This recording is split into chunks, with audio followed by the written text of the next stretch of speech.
Most people know at this point, a lot of flowers are imported from out of the country, other continents. They're, covered with toxic chemicals. And those flowers are bred to be, to have a very long vase life, to be able to kind of be mishandled, shipped long distance, moved from cooler to cooler, basically to be mistreated and then still have a vase life after, they get to that, final destination. This week, we are talking to an urban flower farmer based in my hometown, San Diego, California. We have Rachel Nafis on the show. Really cool to talk to you because I have really started getting into flowers in the last couple of years, but not in the same way I've gotten into vegetables. More like beautifying the vegetable garden, Rachel. But for you, I mean, maybe we can just start with your setup. It's an urban farm. I established my farm in 2019. So this is my fifth growing season. I'm kind of nearing the end. I end my season at the end of September and then begin planting for spring. But yeah, I'm the essence of an urban farm because I grow in my backyard, in our back alley, and I have a total of 8 different locations here in our neighborhood where I grow in. So so 8 different gardens that I can walk to, and they're all here in my neighborhood. That reminds me of in the very early days of starting out, Epic was maybe like 2016 or so. I thought I was going to do that model, but for vegetables. And it kind of reminds me of like the early videos from Curtis Stone. I don't even know if he's around anymore, but he was kind of doing the same thing where you sort of network with your neighbors and get land. Is that how it worked? Did you just kind of walk around asking neighbors if you could grow on their area? Yeah, well, we had actually farmed vegetables and run like a very small vegetable CSA years back. I switched to flowers and had kind of planted our backyard garden since moving to our house here with all flowers, and had this moment one day where I was just feeling so discouraged about my lack of space. So just feeling very like limited and discouraged. And I just remember exactly where I was sitting, what chair I was in. And I started looking up just hashtags on Instagram of urban farmers and discovered a couple urban flower farmers in British Columbia that were doing the model that I am doing, where they, grow in people's yards. And it was just like this epiphany moment that, there's actually space right here to farm in the city. Later that night, I walked across the street and asked my neighbor if I could use his side yard, which had like grass growing chest high. And he said yes. So I think that really gave me the encouragement to keep asking. So each of my plots are a little bit different. Some people have, approached me when I'm actually working in the garden and offered, their yard. One of my backyards, I had put a letter in her mailbox kind of explaining myself and what I was looking for. And she responded and had a perfect backyard. And then, a few other locations were just previous relationships, people I've been talking to while working, that sort of thing. So yeah, it's been kind of organic, and each year I'm not really sure if I'm going to have, enough growing space for the following year, but it has worked out well for me. So when you go to a neighbor and ask them, what sort of setup is that like? Is it just they're volunteering the space? Do you sign some sort of lease? Is there like an economic arrangement? How does that actually work? Yeah, each arrangement is different. So it's just based on my relationship with that particular neighbor. I do try to compensate people for my water use in some way. I don't have anybody sign a lease. We basically, I end my growing season in September, and we basically just have a conversation like, are we good for next year? And in general, they're kind of sign up for another year of flowers in their yard. It feels like, why not? If I was the neighbor, the first one you mentioned who had the tall grass in the side yard, if you're coming in and saying, hey, I'm just going to make this more beautiful for a significant chunk of the year, I'm saying yes, probably. Right. Yeah. Yeah. How does the model work as far as, the end customer? Like, who are you typically selling to? Is it, delivery? I don't even know how this whole model works. Yeah. So I am a small farm. I do most of the work myself, although I do have some people that pop in and help me. I have a few interns from Cuyamaca, but I deliver to 2 flower shops a week. I grow for 2 local flower shops, and then I sell to event florists, and then I run a 30-member CSA Oh, bouquet cool. subscription. Yeah, so they sign up for 1 bouquet a month, and then I also flower at 1 coffee shop. So I've Huh. really kind of just honed in on what works well for me, and then what's kind of I just have to be very strategic. I'm one person, so yeah, we Sure. Yeah, yeah. It's so cool. I love the idea of a once a month bouquet. So, here at my house, flowers have become a pretty big piece of the garden.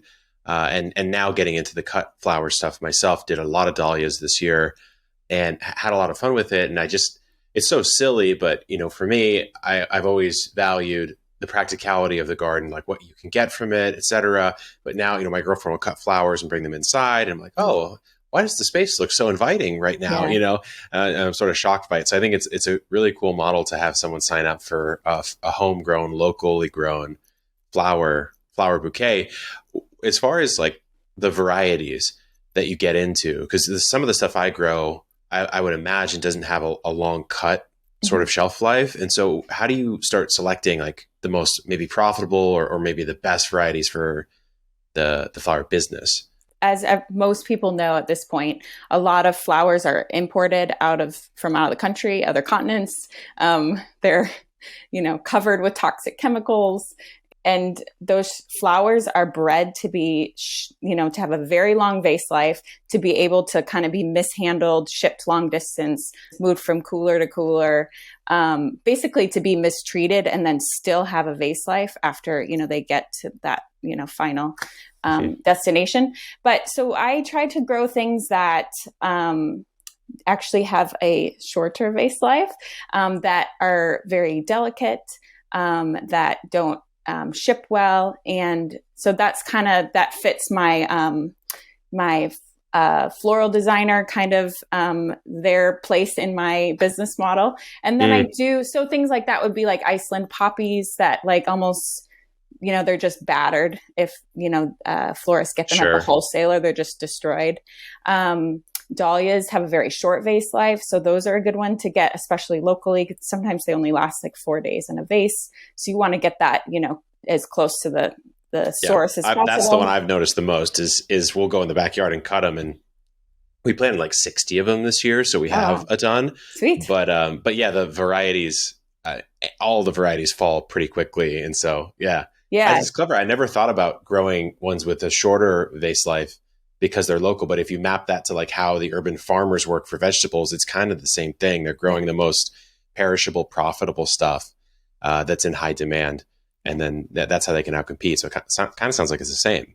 yeah, yeah. Zinnias, for example, they don't like to be in a cooler, and like so, most florists shop from a wholesaler with a big floral cooler.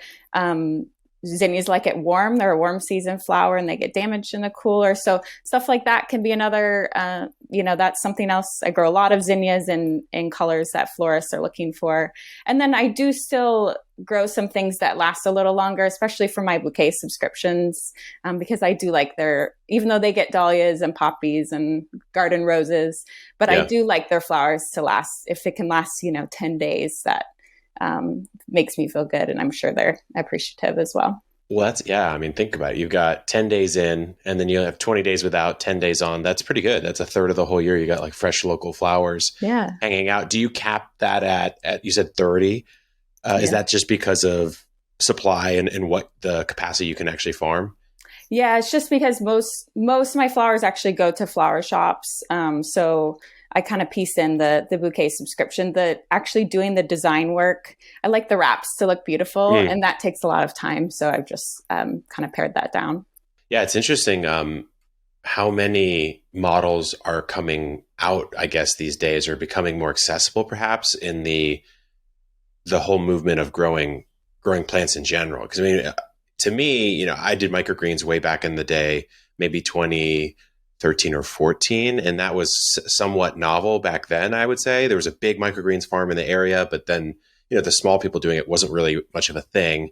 that worked for a little bit. So microgreens, then you've got the urban farmer, the market gardener, then the type of work that you're doing. It's cool to see that like no matter what style of plant, there's still there's still a way to do it at a Mhm. local level, which is it's really cool. So there's this concept, maybe we can just start here, Rachel, of vase life.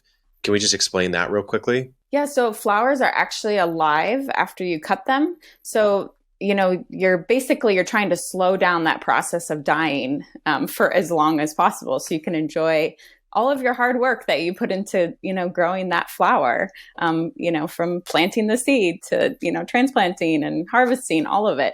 So I think remembering that flower stem is actually still alive is um, helpful. So basically, your goal is to keep the xylem straws in the stem of the flower sucking water and carbohydrates, and keep them free from debris and bacteria, and that will help kind of with that prolong that slow dying of the flower. So there's actually some very simple things that you can and kind of rules to follow to for the optimal vase life. And there is some differences, depending on like vegetables, depending on what actual flower it is that you're working with. But in general, having clean clippers is very important, and a clean bucket, because you're basically would be introducing bacteria to that Right. flower stem and clogging those xylem straws. So you can cut in the early morning or in the evening, and that's when the carbohydrate levels of the plant is the highest, and that will also extend the vase life, especially in the morning. Which I think would be the most ideal time to harvest flowers, in the early morning before it gets hot. Mm. They're also more hydrated just from, the cool temps, cool evening temps, and that overnight time. So that can help as well. And if you're going to be arranging your flowers, it's great to let them kind of rest and rehydrate after you cut them, before you were to kind of mess with them and arrange them. Got it. Basically, yeah, they would just kind of be all nice and plumped up, and then kind of be able to tolerate the handling better. Okay. Yeah, and then keeping them in a cool location versus like very warm direct light can help as well. Um, So before we get into more of the details here, Rachel, the when you said the xylem straws, if yeah, someone does not know, flower botany, what are you talking about there? yeah. Basically, it's just the anatomy of the flower stem that carries water and nutrients up the Yeah. stem into the flower. So when if you're harvesting early in the morning, there's more carbohydrates and water in the part that you're cutting off, the flower or the stem and the sort of flower bud itself. So you sort of have a little bit more stored energy and nutrition and hydration in it. And then when you say to let them rest and hydrate before you arrange, are you saying with like just cutting them and sort of putting them in a cool area, or should they be introduced to water after you cut them? So yeah, the faster you can get them into a bucket of water or any sort of container of water, the better. So if you can, bring the water with you into the garden where you're harvesting your flowers and put them directly into water, that's definitely the best way. And then as soon as you have your whatever you're going to harvest, if you can put them in a cool, dark location would be best for at least an hour. Mm-hmm. Like before I would deliver to a florist or make bouquets myself, I love for my flowers to rest even anywhere from like 4 hours to overnight 12 hours would even be optimal. And when you're cutting the stem itself, is there a particular snip that you like to use, or is there like an angle you need to cut it at? Anything like that? Yeah, I mean, there's, floral shears would be best. Having like a sharper cut is better because then you're not damaging the plant tissue. And again, is able to continue to drink well. Yeah. Yeah. Um, and there's like some debate in this area. They say to cut on an angle, I've but heard that. Yeah. I think that can possibly be debated. So, but and yeah, you harvest above a leaf, or it kind of, as you follow that flower stem down, there's usually like a logical spot to cut. But usually, if you don't know where to cut, just cut above a leaf. Yeah, above a leaf. Okay, cool. Maybe that's where I've been going wrong. Sometimes I've cut below. I don't know why. Just different different choice I made, I suppose. When is there something to be said about like the length of stem you leave on when you're cutting? Is it mostly just has to do with like what vase it's going to go in, or is there something else to think about? Yeah, so cut flowers have typically, if a plant is made for bred to be a cut flower, it's usually made to be cut from frequently. So, like for example, if you're growing a zinnia, I mean, you can get like 10 cuts from one zinnia plant. So it's kind of bred to be cut. They usually like to be cut pretty deep.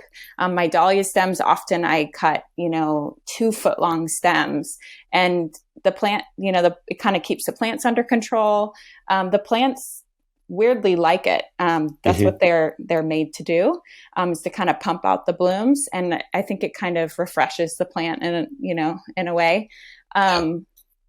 Yeah. So, but I think you have to be conscientious of how large your plant is. Is it that first zinnia flower, on a plant? Then you're not going to want to cut very deeply until a plant is kind of big enough to support cuts. So something that kind of a trick, if you feel like this plant is not quite ready to be cut from, but it's flowering, you can snip off all those flowers, give the plant more time to kind of be more robust, have longer stems. And I do this on like zinnias, cosmos.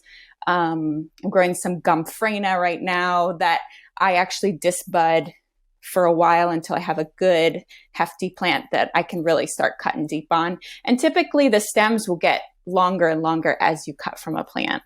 Yeah, that's interesting. Yeah, I guess it kind of reminds me of doing the same thing when you're bushing out a basil plant. Yeah. Or sometimes, I mean, I guess tomatoes you really wouldn't do that with, but there are some other plants in the edible garden. It's similar.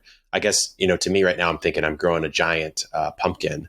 And so what I did is I removed every single bud, every single female flower at least, until I got about 10 feet away on the main stem because I needed it to have the space to grow. So very different situation, but like similar thinking of just you can manipulate the plant to do what you want. I noticed too that the dahlias this year, I'd probably maybe go 10 to 12 inches or so, and I'd go right above a leaf. I guess I did it right in that case. But then what I noticed is the stem below the part that I cut off really had no ability to regenerate. And so I then cut that off down to the next area where I saw some sort of bud or leaf coming out. And I was like, I guess I could have just cut off the whole thing and left it on that plant in case I needed it, right? So some cool tips here. I do have a question, though, to get into. If someone does want to grow a specific species that does have a long vase life just naturally, are there like 2 or 3 that are really good picks? Yeah. So I would say, well, it depends on what season so just like vegetables, flowers have cool season flowers and warm season flowers. So just be thoughtful about that. And you have to be careful with cut flowers, recommending random ones, because certain varieties are not, they're short. So basically, as you're, if you're at Home Depot, we've all seen the snapdragons that are like 6 inches tall. That is not the right variety that you want in your garden. So just being thoughtful about what you're choosing, because you want to look at the height, like how tall is this flower going to be? And if it's you want something at least like 18 inches, that would be good. Ultimately, you want like a 3 or 4 foot tall plant. That would be more ideal. For example, for summer, I do love growing zinnias. They're very productive. They do last usually a week in the vase, or sometimes longer, sometimes a little shorter. So those are a great one. I mean, they're very easy to grow. Cosmos are very easy to grow. Dahlias can be a little little trickier, but those are another warm season flower here that is very productive and very beautiful. They're hard to find anywhere else than in your garden. And so those would be a few warm season flowers. The one that I think I'm probably not even right here, maybe not. My girlfriend planted a little flower patch, just whatever she wanted to grow, no like sort of care of it if it was good for cutting or not. I think it's scabiosa, Oh yeah. but post bloom, the sort of dead material that's left is really cool. Mm-hmm. And so basically, it has a super long base life of its dead form if you like that look. And we kind of do. So we have these little micro vases of the sort of papery thin, skeleton of that plant, basically, which is, I don't know if someone's into that, give it a shot. It looks kind of cool. Yeah, scabious is awesome. It's probably one of my biggest producers, and I plant those in the fall here. They're very and they bloom in the spring, and they're very, very productive. Yeah. And they last a long time in the vase. Those actually, if you just cut the plants back, they'll bloom next year as well. When it comes to cutting those flowers and making an arrangement, I'd imagine like you're building those bouquets for your bouquet CSA, right? And are there like general principles that make a good arrangement? Because I have to confess, like when I see them, I can tell if one looks good. I can't really tell if one looks bad unless it's like atrocious, right? Yeah. But I also can't tell why it looks good. My brain just doesn't get it. So I'd love to learn. Typically in floral design, we talk about focal flowers, filler, foliage, secondary flowers, and like accent flowers. But something just to kind of break that down from a gardener for a home gardener, you could kind of shop your garden and look at what flowers you have growing, or also obviously as your garden planning, try to kind of plan so that you have all of those components in the garden. But basically look for different textures, look for different shaped flowers, and interesting foliage. If you're short on, like you want more foliage, you can actually cut flowers and keep the leaves on them. There's a lot, you can cut foliage from your plants, even if they're not actually blooming yet. So basically kind of being mindful of those different components. And then if you're let's say you're making a bouquet to bring to a neighbor, like we already talked about this earlier this week, but you just want to make sure you have a nice clean vase, because just to keep help those flowers last as long as possible. And then if you want to arrange them to give them as a gift, you can actually use tape or make some sort of a grid on the top to kind of keep the flowers in place in the vessel.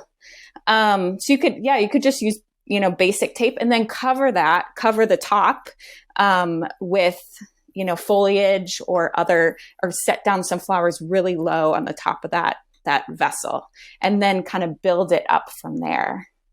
I never thought about the tape idea. That's so clever. There's a style, man, I am not going to get it right off the top of my head. My girlfriend has this book, and it's like this Japanese style of arranging the flowers where they're sort of very separated, I guess. Do you know the method I'm talking about? Yeah. I think I know what you're referring to. Yeah, I mean the ikebana. Or, there you go. Yeah, ikebana. Yeah. So she got this, like, I think it's called a frog that you put at the bottom, and she like stabbed them in and did all this kind of stuff. It was super cool. Is there something to be said for like vase styles? Like, how do you know if I'm choosing like a little short squat one or a nice tall and thin one? Does it just have to do with the type of flower you're cutting?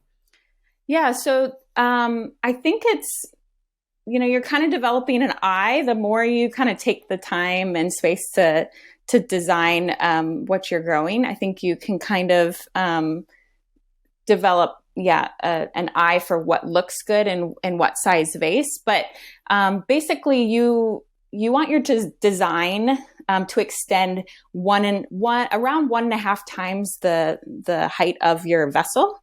So that can kind of be helpful in like judging, okay, how tall should this really be versus how short? But obviously there's all different kind of low arrangements? Do you want something that's a little higher? But I think it's nice to have a variety of different vessels on hand for kind of whatever it is you're making.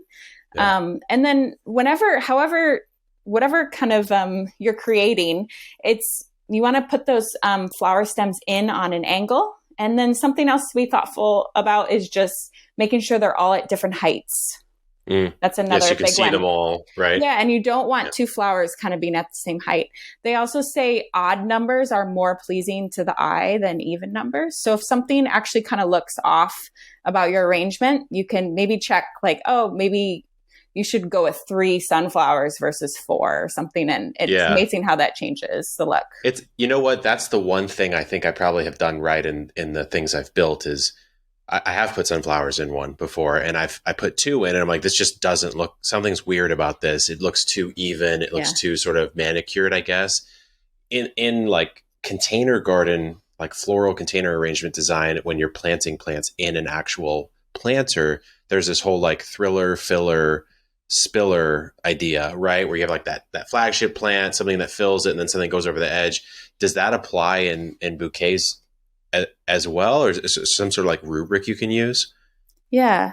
Well, I mean, when I'm making like a bouquet for my subscription, I'm thinking about, I like to use foliage and some people don't. But the other nice thing about using some foliage is if you have kind of a color palette you're going with and you're trying to kind of fuse multiple different colors, I feel like the foliage just kind of breaks things up a little bit. It's not Yeah. as stark, the contrast between the colors. But yeah, having that foliage can be kind of some of that draping that you're kind of talking about. We talk about line flowers. So that would be like, right now I'm using celosia as kind of my line flower because it would kind of be like a straight line up. You could use basil that's flowering and is nice and stiff. That can be another line flower in a bouquet that actually holds up. Or in the spring, I love growing snapdragons, larkspur. Those would be other like a line flower. So that would be, so you have your foliage, your line flower, and then filler, status, yarrow, I'm blanking on the name. Yarrow makes a lot of sense because it sort of has that umbral structure, but the flowers are so small, you're not like really drawn to them with the eye, right? Yeah. It's just more of a textural layer piece. Feverfew is another one of my favorite. I love kind of making a little bed of those filler flowers, such as those, and then resting my big focal flowers, like that would be like a sunflower, a dahlia, a big zinnia could be a focal flower, ranunculus, anemones in the spring, an Iceland poppy, kind of resting that on the kind of my little bed of filler. And then accent flowers I think are important. So that would be kind of like anything that has like a little sparkle to it. Frosted explosion grass is a really fun one to grow in the summer. That's like very sparkly. Cool. And, even the pincushion flower, the scabiosa, can be kind of an accent flower. So something kind of floating above the arrangement. Okay. Yeah. Yeah. Or like sometimes I've seen ones that have like a wispy quality to them where at the very, very top, maybe it's like a weird grass or something. It kind of floats around and it just looks like it breaks the structure a bit, I guess, makes it feel a little bit more free. Yes.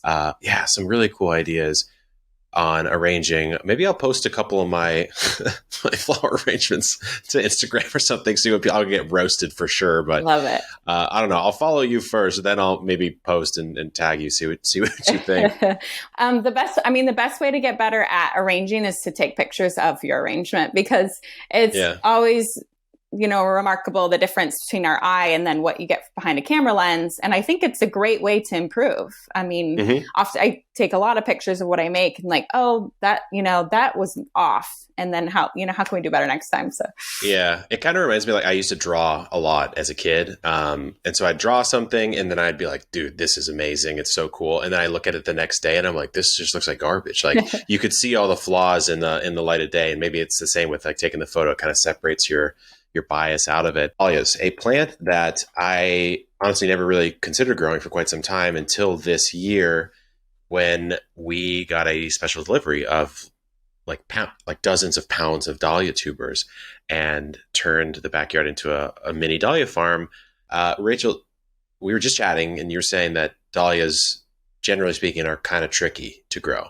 Yeah, I think they're a challenge because every pest, every disease um, in the garden loves dahlias. So I think that, and we here I grow, they're a warm season flower. They like long days and, you know, they can be under significant stress with, hot weather and all that. Yeah.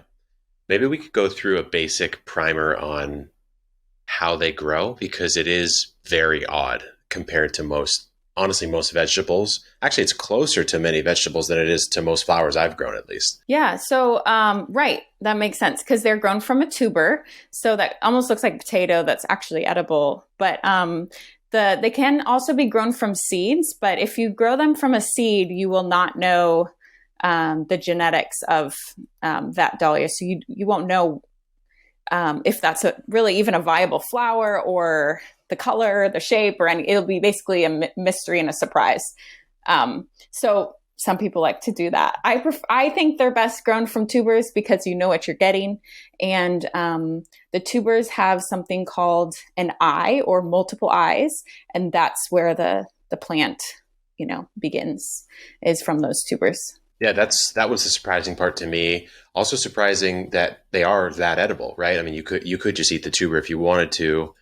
Obviously, most people cook it. I did try a bite of it raw, and it just kind of tasted like a starchy-ish carrot, I guess. So kind of interesting. But the thing that blew my mind is just how many varieties of dahlias there are. Something like 57,000, I guess. And then I don't know how this is possible with that many varieties, but you can't have a blue one, I guess. Like no one's found a way to breed a blue dahlia. Blows my mind. Yeah, it's wild. Do they make up a huge part of what you're growing on the farm? Is it like most of your big flower production is dahlias? Yeah, well, dahlias are actually the most, I would say, coveted flower that I grow. They're probably the most difficult flower I grow, but they are not I keep track of how many. So I grow in very short 15-foot beds mostly. I have one backyard where I have 50-foot long beds, but I basically have kind of boiled all my beds down to the standard length, and I keep track of how many cuts per standard bed. So dahlias actually aren't that productive, but I grow them because I love them. I grow them because people love them, and they're such like a big, captivating, large focal flower that a lot of people haven't really even experienced before in their lifetime, or they're, very difficult to access in a way where they're going to last longer than 12 hours for you. Yeah. Yeah. I mean, I don't know that I haven't really bought many bouquets for myself, I guess, but like, I don't know that I would have had any sort of history with dahlias before getting into them and growing them a lot. I guess like, cause I didn't grow up gardening and, I started gardening maybe, I don't know, 10 years ago or so. I just like didn't have an opinion, I guess, of all the classic flowers. Dahlias, you would hear maybe someone growing in the UK with their dahlia flower, English cottage garden type of approach.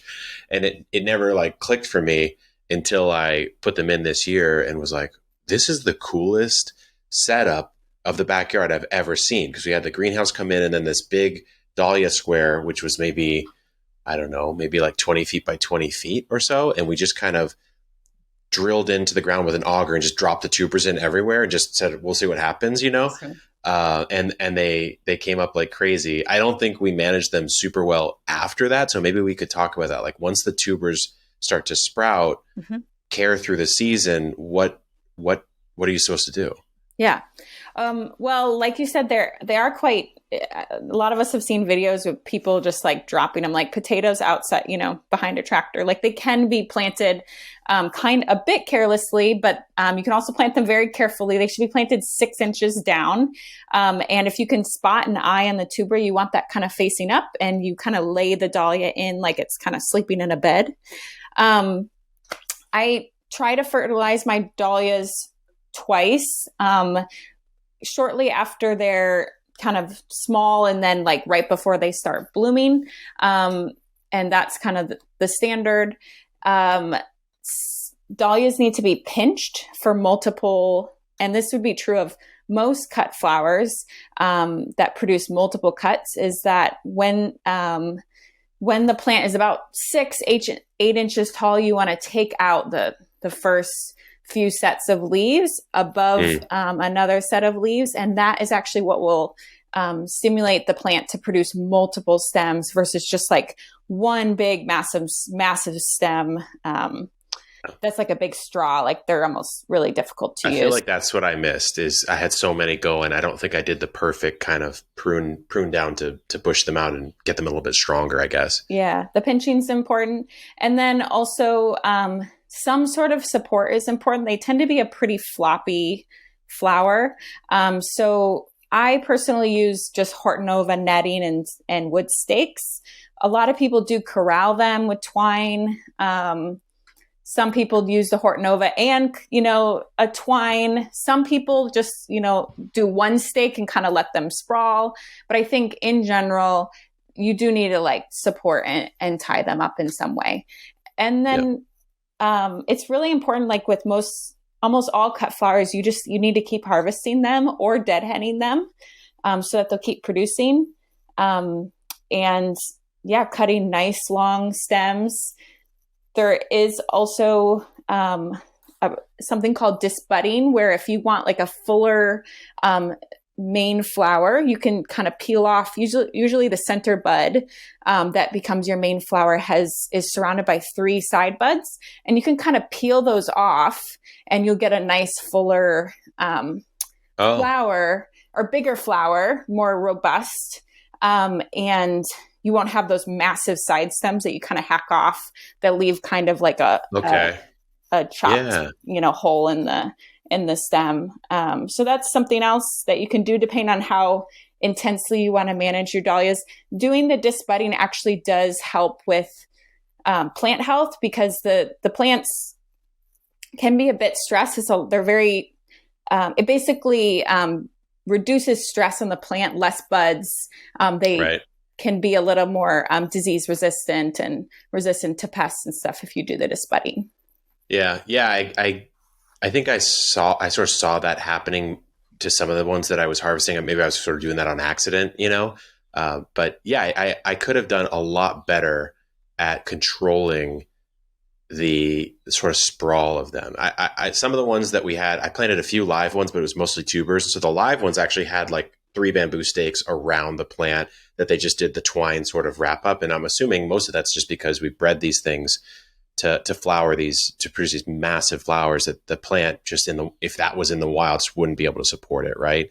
And so, yeah, I should have done that. When it comes to the end of the season, this is I'm really curious about, because I'm kind of there right now. Mine are basically fully spent. Mm-hmm. What should I be doing? I know in our zone, we can probably just leave them in the ground, but if I don't want to, what should I do to preserve them for the next year? Or can I even do that? Yeah. Well, you could try, it depends on how much. I usually don't have enough hours for this at the end of the season. And also I end my growing season at the end of September, but you could potentially cut them back, fertilize them in some way, and they may regrow. So you may have flowers, like if you were to cut them back now, have flowers early October, or even in September, so that the growth will not be as strong and healthy, but if you would like them to reflower again, they usually will grow back. We can keep ours in the ground here. So basically you can just they're an eyesore, but basically you can let them be and then cut them back in the spring, feed them. I usually do compost, I weed, compost, mulch, and then you'll start getting some nice, good growth. Sometimes, when we keep them in the ground here, we can get just like a little bit too cold, and you can see there'll be some like damage on the leaves. But typically, if you just kind of cut that back, you'll have some good robust plants in the spring. So I do that. I've also pulled mine when I want to kind of propagate a specific variety or sell the tubers. Then you basically want to wait as late as you possibly can to pull that tuber clump. So I usually start digging it depends on when you plant your dahlias. So if you planted very early in January, you could potentially start digging as early as September. February and March, you could potentially dig in October. But basically, you want that tuber clump to be as mature as possible until you pull it up. You'll notice like the skin on the tubers will be like a little more mature and able to kind of withstand the storage process. Okay. Yeah, that's helpful to know. So if you're totally right, because right now they are kind of like an eyesore, because I think I may have a few blooms left.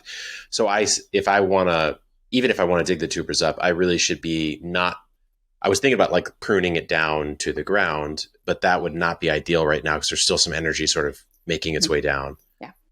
Got it. Okay, cool. Well, we'll see what I end up doing because I have too many definitely to leave in the ground, I think.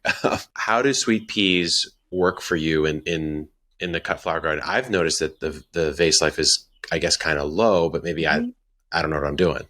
Sweet peas are the ideal candidate for a garden because they're very productive.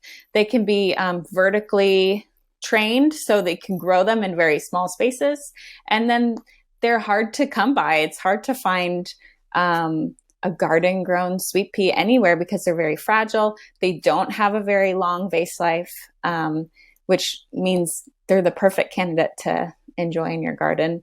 And they're truly one of the best fragrances out there. So yeah, it's hard to describe the smell, but it should be and probably has been bottled up into a perfume of some kind because it's just so nice. When it comes to growing them, walk us through kind of your basic 101 tips.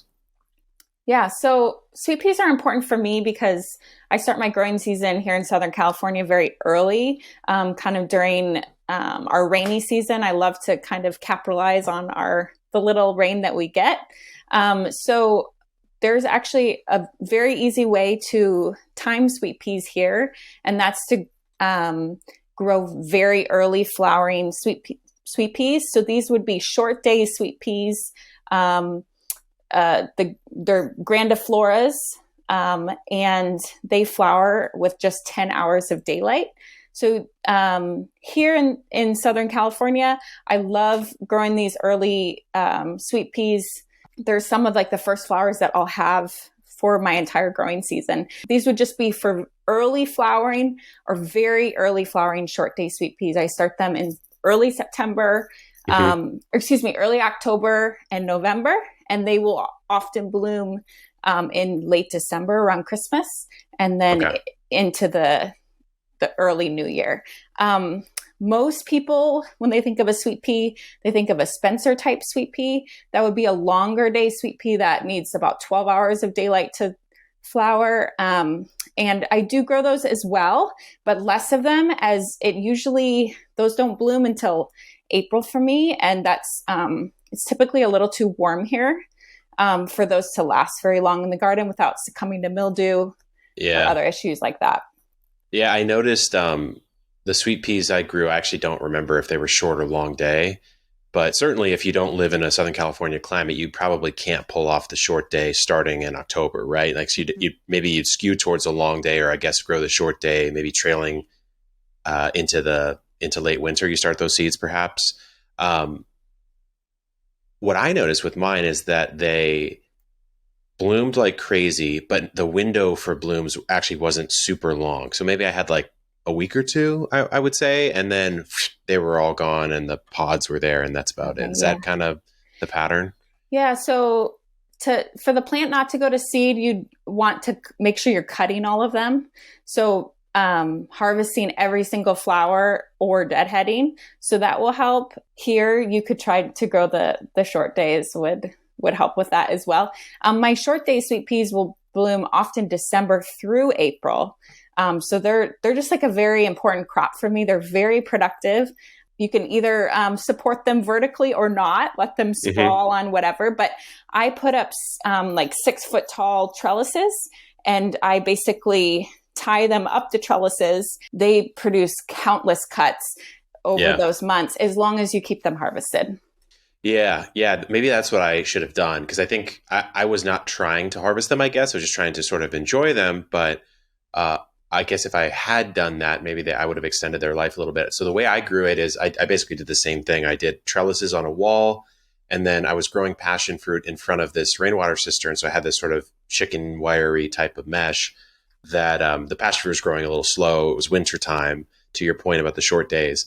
And so I just put them in the ground in the interim, and they flooded that area for a while. And then I ripped them out once they were done. But yeah, it was my first year, I think, doing them in a significant fashion. I had them in small sort of pots or whatever in the past. And I don't think they'll ever not be in the garden now because it's so, to me, it's just the scent. I mean, obviously when they're blooming, they're beautiful too, but you can literally walk by 5 feet away and smell them, especially if you're downwind. It's even more than that. So it's such a great addition to the garden. For a cut flower, though, Rachel, how would you approach the sort of cutting and sort of storage, or I guess arranging of them? Yeah, so you can cut sweet peas. So usually well, if you want to go deep into sweet pea growing, there is something called cordon training, where basically you remove all of the side branches and train the plant to one main stem. And that way you'll usually get much longer stems on your flowers. I do that with my first succession of sweet peas to get nice long stems. And then kind of once my sweet pea plant reaches the top of the trellis, I cut the top off. So they basically all get a haircut, and it triggers all of those side stems to start growing. Oh, So that's a that's a cool nice way method. to control your plant as well. Yeah. But you can either follow the stem down as it kind of where it meets the vine and cut there, or you can cut them if you've allowed the plant to branch. And the plants don't usually need pinching. They kind of naturally branch. But you can actually cut further down on the vine. So you have a nice long stem with the Mm. flower kind of coming up top. And that can be used as foliage as well. Like you can use sweet pea vines as foliage, to kind of fill out a bouquet. Yeah.